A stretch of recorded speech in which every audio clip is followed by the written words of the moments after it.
Qurban Qurbanova daha çox bənzədilən biz Pep Guardiolanı götürək, Conteni götürək və ümumiyyətlə bir çox məşqçiləri görürük ki, oyunda emosional olurlar. Bax, çılğınlıqla emosionallığında yəqin ki, bir sərhəddi var.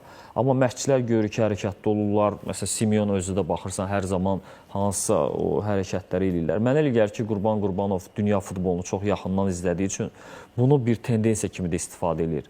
Belə görünür ki, məşqçilərin üzərinə düşən missiyalardan biri həm də komandanı, futbolçuları lazım olanda silkələməyə bacarığıdır. Yəni, bu bir jestlə ola bilər, bu bir əsəblə ola bilər, bu hansısa bir aşırı bir emosiya ola bilər və mən təxminən belə başa düşürəm, çünki Qurban Qurbanovu yaxından uzaqdan hamımız tanıyırıq, səbirli adam, təmkinli adamdır. Amma futbolçuların o beyninə toxunmaq istəyir və bir şey nəzərə almaq lazımdır ki, Qurban Qurbanovun əsəb göstərdiyi epizodlar adətən bir futbolçunun top itkisi ilə, bir futbolçunun hardasa bir epizodda əyri zərbə vurması ilə bağlı deyil. Fikir ver, bu daha çox intizamla bağlı olan məsələlərdir. Elvin Cəfərquliyev oyun gedir, üzünü çevirib, cəmaata baxır, top gəlib, bəlkə də boş qapıya qol vura bilərdi. Kaci Borgesə hakimdir, buradan çıx, gedir, oradan çıxır, sarı vərəqə alır. Və ona görə dediyim odur ki, mənə elə gəlir, bu da Qurban Qurbanovun müasir futbol tendensiyası ilə ayaqlaşmaq baxımından məşqçinin üzərinə düşən tapşırıqlardan biri kimi icra elədiyi metoddur.